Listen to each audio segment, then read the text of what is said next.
నమస్తే friends, welcome to ARK talks. గత కొన్ని రోజులుగా మన రాష్ట్రంలో చోటు చేసుకున్న కొన్ని దారుణ సంఘటనలు చూస్తూ ఉంటే మన రాష్ట్రంలో కూడా కొంతమంది వ్యతిరేకించినప్పటికీ కూడా ఉత్తరప్రదేశ్లో యోగి ఆదిత్యనాథ్ ప్రభుత్వం అమలుపరుస్తున్న ఎన్కౌంటర్ న్యాయం, బుల్డోజర్ న్యాయమే కరెక్టేమో, ఇలా చేస్తే కానీ ఇష్టం వచ్చినట్టుగా పీట్రేగుతున్న కొందరు అరాచక శక్తులకు, మానవ మృగాలకు అడ్డుకట్ట పడదేమో, వారి బారి నుంచి అమాయకులు, సామాన్యులు రక్షించబడలేరేమో అన్న అనుమానం కలుగుతోంది. ఎందుకు అంటే ఇప్పటికే మనం చాలా సందర్భాలు చూసాం. ఏదైనా కుటుంబానికో లేదా మనుషులకో అన్యాయం జరిగినప్పుడల్లా కూడా పాలకులు కానీ, అధికారులు కానీ, మంత్రులు కానీ సాధారణంగా చెప్పే మాట ఏమిటంటే, ఇకపై ఇలాంటి ఘోరానికి కానీ, నేరానికి కానీ ఎవరన్నా పాల్పడాలంటేనే భయపడేలా, నిందితులకు కఠిన శిక్షలు, ముద్దాయిలకు కఠిన శిక్షలు పడేలా చూస్తామని, అవి చూసిన తర్వాత ఇలాంటి చర్యకు తలపడాలన్న ఆలోచన వస్తే కూడా వెన్నులో చలిపుట్టేలా అలాంటి చర్యలు ఉంటాయని, ఇలాంటి స్టాక్ అంటే ఎప్పుడు రొడ్డుకొట్టుడు సమాధానాలు, రొడ్డుకొట్టుడు ప్రకటనలే, ఇలాంటి వాటి వల్ల నిందితుల్లో భయం కలగటం కాదు కదా, నేరస్తుల్లో వారు ఇలాంటి వాటిని చాలా సాధారణంగా అసలు పరిగణలోకి తీసుకోవట్లేదన్న అభిప్రాయం నానాటికి బలపడుతోంది. అందుకు ప్రబల సాక్ష్యంగా ఈ నెలలోనే ఈ 15 రోజుల్లో జరిగిన 2 ఘోరమైన దుర్ఘటనలు మనకు పాలకుల విధానాలను మరి ఒకసారి పునః పరిశీలించుకోవాల్సిన అవసరాన్ని, ఎన్కౌంటర్ న్యాయం కరెక్టేమోనన్న అభిప్రాయం చాలా మందిలో కలగటానికి, అది క్రమక్రమంగా వేళ్ళుకోవటానికి దోహదం చేస్తోంది. కాకినాడలో పంచాయతీరాజ్ ఇంజనీర్గా పనిచేసే నూకరాజు కుటుంబం, నూకరాజు గారు, ఆయన భార్య మీనా, వారి కుమార్తె సౌజన్య, వారి మనవడు కార్తికేయ రెడ్డి, వీళ్ళ నలుగురు కలిసి అంటే సోమవారం రాత్రి రాజమండ్రిలో రోడ్డు రైలు బ్రిడ్జ్ పై నుంచి సామూహిక ఆత్మహత్యకు ప్రయత్నించడం, వారిలో ఒక కార్తికేయ రెడ్డి ఈత వచ్చి లక్కీగా మత్స్యకాలు కాపాడటంతో బయటపడ్డాడు చెప్తే మిగిలిన ముగ్గురు గల్లంతవటం. ఇందుకు కారణం వారికి అప్పుల భారం ఉండో కాదు, లేదా ఇతర కారణాలేమి కాదు, కేవలం షూటింగ్ కోచ్ కార్తికేయ రెడ్డికి షూటింగ్ కోచ్ శిక్షణలు ఇప్పిస్తానన్న పేరుతో షేక్ సాదిక్ ఖాన్ అనే వ్యక్తి ఆ కుటుంబంపై సాగించిన అరాచకాలు, దారుణ మారణకాండే ఇందుకు కారణం. ఇతను సౌజన్య భర్త జగదీశ్వర్ రెడ్డికి విషప్రయోగం చేసి అతను హతమార్చడంతో పాటు ఆ తర్వాత సౌజన్యను కూడా తన గుప్పిట్లో పెట్టుకుని ఆ కుటుంబాన్ని తను ఆడమన్నలతో ఆడటం, సౌజన్యను ఇస్లామతులకు మారమంటాం, విపరీతంగా చేయి చేసుకోవటం, ఇవన్నీ ఏమిటి?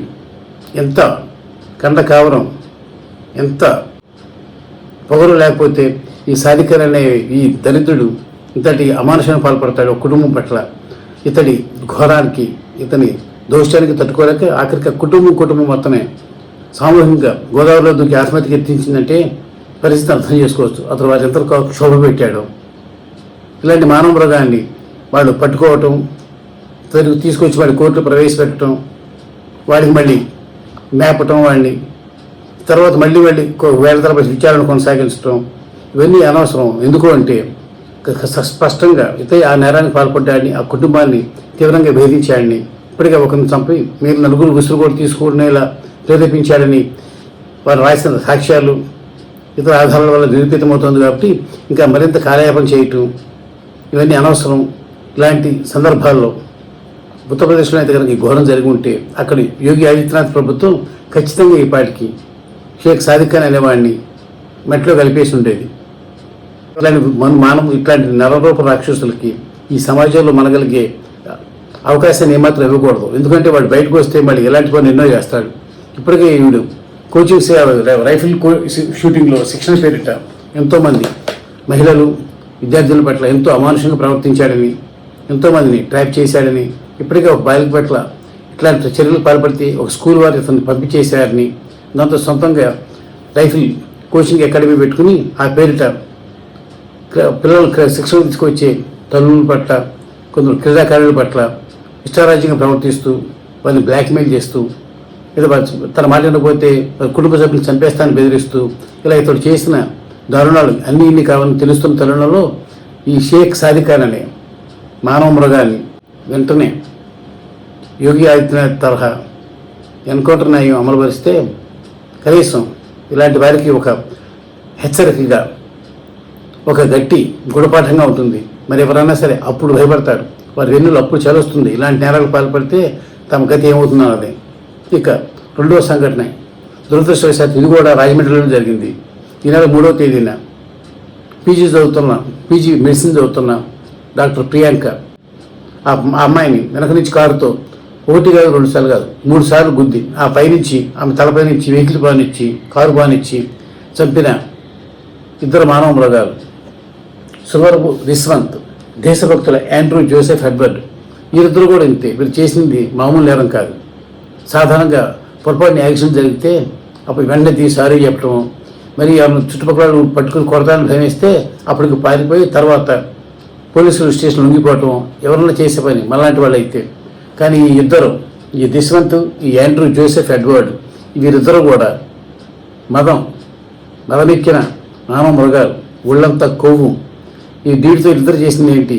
ఆ పిల్ల పడిపోతే, ప్రియాంక కింద పడిపోతే ఫస్ట్ గుద్దినప్పుడు వీళ్ళు కారుతో ఆ 2 వీలర్ని మళ్ళీ వెనక్కి వచ్చి ఆమె తల మీదుగా వెహికల్ పాలించడం. ఇది ఎంతటి దుర్మార్గమో. దీన్ని తర్వాత రోడ్డు ప్రమాదంగా చిత్రించే ప్రయత్నం జరగవచ్చు. ఎందుకంటే ఇప్పటికే ఈ దిశలో ఈ కేసు నిర్వహించడానికి ఎన్నో ప్రయత్నాలు జరుగుతున్నాయి. అందుకు సాక్ష్యమైనటువంటి ఈ ప్రమాదం 3వ తేదీన జరిగి ప్రియాంక తీవ్ర ప్రాణాపాయ పరిస్థితుల్లో ఆసుపత్రిలో చేరితే కోమాలోకి వెళ్ళిపోతే 6వ తేదీ వరకు ఈ సంఘటన బయట ప్రపంచం తెలియలేదు. అక్కడ మాల్ కానీ చుట్టుపక్కల వారు కానీ ఆ ప్రాంత పోలీసులు కానీ ఇలా ఎవరు కూడా గప్చిప్పుగా ఉండిపోయారు తప్పితే 6వ తేదీ వరకు, అంటే ప్రమాదం కాదు, హత్య. ఒక ముక్కలో చెప్పాలంటే ఇది ఉద్దేశపూర్వకంగా చేసిన హత్య.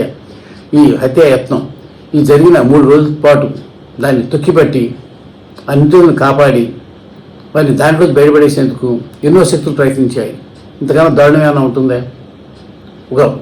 ఒక తమ తోటి మనిషిని 2 మానవ మృగాలు, ఒళ్ళంతా కొవ్వెక్కిన మానవ మృగాలు ఉద్దేశపూర్వకంగా చంపితే వారిని కూడా కాపాడేందుకు వారు ఇచ్చిన కుక్క బిస్కెట్ లాంటి డబ్బులు మూటలు తీసుకుని, లేదా వారు ఆశ్రయించిన రాజకీయ నాయకులు పళ్ళుగూడలు చూసి భయపడి పోలీసులు ఆ కేసును తప్పుదారి పట్టించేందుకు, దాన్ని డైల్యూట్ చేసేందుకు ప్రయత్నించారన్న ఆరోపణలు విస్తృతంగా వినిపించాయి. ఆ తర్వాత ఈ మీడియా ఎలక్ట్ అవడంతో తప్పనిసరి పరిస్థితుల్లో పోలీసులు యాక్షన్లోకి దిగటం, వారిపై తప్పనిసరి ఆ నిందితుల్ని అరెస్ట్ చేయటం, ఇదంతా రొటీన్ ప్రొసీజర్ చాలాసార్లు జరిగేదే. చివరిలో హడావుడి. ఈ ఇద్దరు నిందితులకి బెయిల్ కోసం తాము కోర్టులో వాదించరాదని, వారి తరపున బెయిల్ పిటిషన్లు కానీ ఇతరత్ర ఏ న్యాయ సహాయం చేయరాదని రాజమండ్రి బార్ అసోసియేషన్ వాళ్ళు తీసుకున్న నిర్ణయం నిజంగానే గొప్పగా పొగడాల్సిన విషయం. ఈ మాత్రం స్ఫూర్తిని కూడా అక్కడ పోలీసులు కాకి దృష్టి మాట కాస్తంత కనికరం ఉండి ప్రజల సమస్యల పట్ల, ఇలాంటి సంఘటనల పట్ల కాస్తంత ఎంపతి, సహానుభూతితో స్పందించాల్సిన పోలీసులు ఆ విషయాన్ని మరిచి అప్పుడు ఇంత సంఘటన కూడా తొక్కిపెట్టేందుకు, నిధులను కాపాడేందుకు ప్రయత్నించడం అనేది మనందరి దౌర్భాగ్యం. ఇప్పటికీ వారిద్దరూ కూడా అలాగే అలా విచారణకు హాజరవుతూ ఉన్నారు. ఇలా విచారణ తంతు ఈ ప్రక్రియ కొన్నాళ్ళు కూడా కొనసాగిన తర్వాత వన్ ఫైన్ డే వాళ్ళు విడుదల కూడా కావచ్చు నిర్దోషులుగా. ఈ సాంకేతిక అంశాలు, ఈ టెక్నికల్లో చిన్న చిన్న తేడాలు జరిగిన ల్యాప్సెస్ వల్ల అని పేర్కొంటూ వారు బయటకు రావచ్చు హాయిగా, బ్రహ్మాండంగా. మళ్ళీ ఇలాంటి యాక్సిడెంట్ ఎన్నో చేస్తూ అపాయకుల ప్రాణాలను బలిగొంటూ ఉండవచ్చు.